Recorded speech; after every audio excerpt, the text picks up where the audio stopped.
হয় মই উপস্থিত আছোঁ সোণাৰী সমষ্টিৰ বৰহাটৰ উত্তৰ চুমদাৰ অঞ্চলত আৰু উত্তৰ চুমদাৰৰ এটি দৰিদ্ৰ পৰিয়ালৰ কাষত থিয় হৈছোঁ আৰু এই দৰিদ্ৰ পৰিয়ালটি আজি প্ৰায় 70 এই বৃদ্ধ দম্পতীহাল কোনো এখন চৰকাৰী আঁচনিৰ পৰা আচলতে তেওঁলোকে উপকৃত হ'বলৈ সক্ষম নহ'ল। প্ৰথমতে আমি তেওঁলোকৰ বাসগৃহৰ ভিতৰৰ পৰিৱেশটো দেখুৱাম। আচলতে ঘৰৰ ভিতৰৰ পৰাই আচলতে আকাশ দেখি পোৱা এইটো এটা ঘৰ আৰু ঘৰৰ চাৰিওফালৰ বেৰত আপুনি দেখিছে যে বাহিৰলৈ দেখি থকা এটা পৰিৱেশ আৰু আমি তেওঁলোকৰ ওচৰত আহি আজি থিয় হৈছোঁ। তেওঁলোকৰ পৰা আজি আচলতে জানিব বিচাৰিম কি ক'ব আপোনালোকৰ চৰকাৰী কিবা আঁচনি পাইছেনে?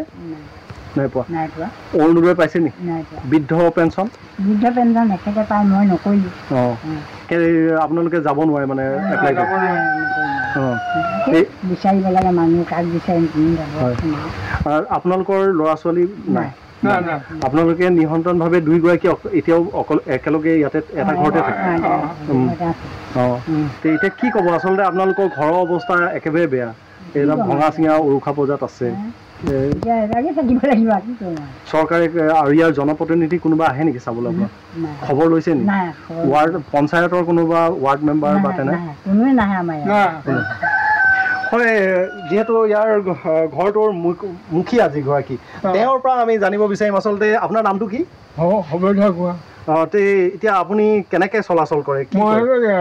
কাৰোবাৰ ভৰি হাতে ধুই কৰি খাই দিব উপায় নাই আৰু মোৰ দেহৰ ঠিক নাই, গামান নাই। ইয়াৰ যিগৰাকী বিধায়ক আছে তেওঁলোকে খবৰ লয় নেকি কেতিয়াবা আপোনালোকৰ? বিধায়ক মানে হেৰি MP আহে নেকি? ইয়াৰ যিসকল পঞ্চায়তৰ প্ৰতিনিধি আছে ৱাৰ্ড মেম্বাৰকে ধৰি পঞ্চায়তৰ সভাপতি সম্পাদক এইবিলাক আহিছিলে নেকি?